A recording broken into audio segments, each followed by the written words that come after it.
The Classical Style by Charles Roson. Serious opera. The limitations of opera seria. The genre's restrictive conventions, such as long recitatives and concertant arias, limited its artistic merit. The incompatibility of the genre's elevated style with the realistic demands of 18th-century audiences also played a role. However, this failure cannot be attributed to the incompetence of composers like Handel and Mozart. Their comic operas demonstrate their ability to create effective and realistic music. The failure of opera seria remains a mystery. Perhaps it was due to deeper cultural factors, such as the 18th century's inability to produce tragedy in any genre. The da capo aria, which was the dominant form of the time, was not well suited to creating a sense of dramatic development. Handel and Rameau were able to achieve some success with opera seria, but their works were still limited by the style. Gluck's flaws. Gluck was the first composer to try to break free from the limitations of the high Baroque style. However, his efforts were only partially successful. The reason for Gluck's failure may be that he was trying to do too much within the historical moment. He was trying to create a new style of opera that was both dramatic and musically sophisticated. However, his efforts were important because they paved the way for the development of the classical style of opera in the late 18th century. Gluck's operas are often uneven, with some sections that are very successful and others that are less so. Gluck was influenced by the Neoclassic movement, which emphasized simplicity and restraint. This led him to simplify the action, form, and texture of his operas.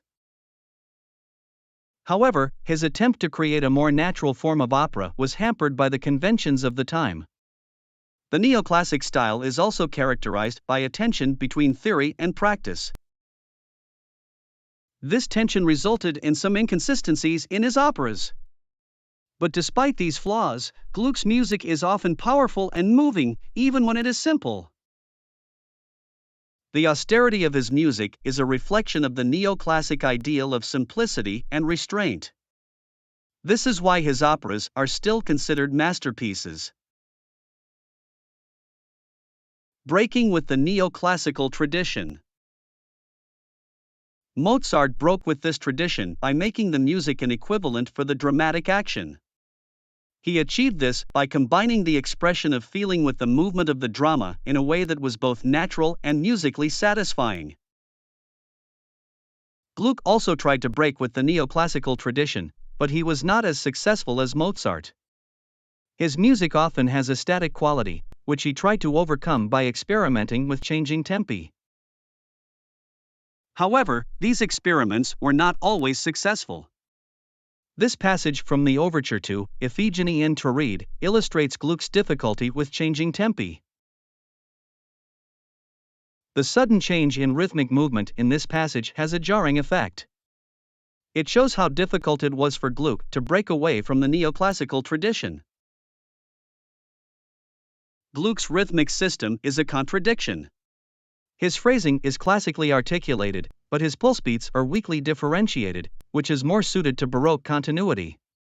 This contradiction is evident in the aria Di te scordermi from Paride ad Elena, where one phrase appears in two forms. In the first form, the phrase is clearly articulated by the strong beats. In the second form, the articulation is weaker, and the phrase flows more smoothly. The second form of the phrase in the aria Di te scordermi is more concentrated and forceful, but it is also more ambiguous rhythmically. This ambiguity is characteristic of Gluck's music, and it contributes to his unique style. Gluck's greatest achievements are often tableaus, or individual scenes, rather than continuous movements. This is due in part to his rhythmic looseness. His use of dynamic accent is a major contribution to the development of operatic style. It helped to create a more expressive and dramatic form of opera. The aria with chorus from Iphigenie on Tauride is a prime example of this technique. The ostinato is simple, but the use of dynamic accent is highly effective. The trio from Paride ed Elena is another example. The influence of Gluck on Mozart and Beethoven. Gluck's syncopated ostinato reinforced by accent was central to Berlioz's work. Without Gluck, the lacrimosa from the Requiem could never have come into being. Mozart's accompanied recitatives were influenced by Gluck's dramatic power. However, Mozart did not use Gluck's declamation in arias or his concept of accent. Mozart destroyed neoclassicism in opera. Goethe wrote that Die Entführung aus dem Seria conquered all, and Mozart proved that action can be sung. With Idomeneo, Mozart integrated the beginning or end of an aria with the recitative that precedes or follows it. This was unique among his operas and shows his concern for dramatic pacing. Beethoven's attempt to write a serious opera owes perhaps even less to Gluck. However, Florstan's hallucinatory vision of Leonora in Fidelio has Gluck's fluidity of rhythm and phrase. Mozart was already concerned with dramatic pacing in Idomeneo, and he paid particular attention to the integration of arias and recitatives. For example, the beginning of the first aria in Idomeneo is subtle and ambiguous, with a surprise cadence on the sixth scale degree and a gradual acceleration into the aria's rhythm. This creates a sense of continuity between the aria and the recitative that precedes it. Mozart's attention to detail in this area is one of the things that makes his operas so dramatic and effective.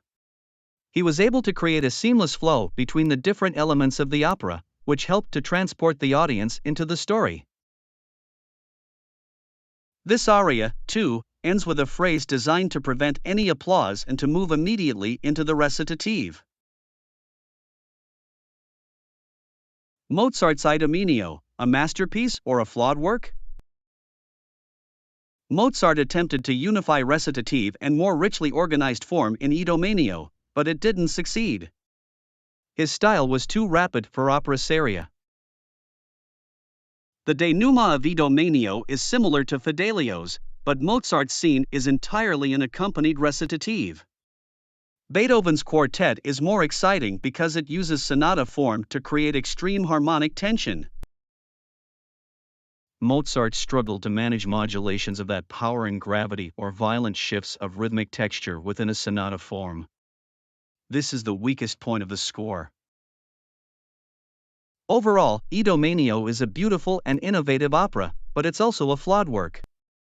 It shows that Mozart was struggling to find a way to write opera seria that was both dramatic and musical. Mozart's synthesis of opera seria and opera buffa. Mozart was able to break out of the choice between action and musical complexity by using the rhythm of opera buffa. Leporello is essential to the rhythm of the action in Don Giovanni. He sings patter songs that help to keep the drama moving forward. For example, when Donna Anna tries to hold back Don Giovanni, Leporello sings. And when Don Giovanni confronts the commendatore, Leporello sings. Opera seria and opera buffa were two distinct forms of opera in the 18th century. Mozart's synthesis of the two forms was a major breakthrough in the development of opera. He was able to create operas that were both dramatic and musical. He defined character by purely musical means and expanded the ensemble, which became the key to his dramatic continuity. Mozart's operas are still performed today because they are both entertaining and thought-provoking. They are a testament to his genius as a composer and his ability to create operas that are both musical and dramatic masterpieces. Beethoven's Fidelio is another masterpiece of opera. It combines the traditions of opera seria and opera buffa with the style of French grand opera. Fidelio is a triumph of personal will, but it is not an easy work to perform or enjoy. Beethoven had to struggle to express the moral dignity of his subject within the confines of the opera seria tradition.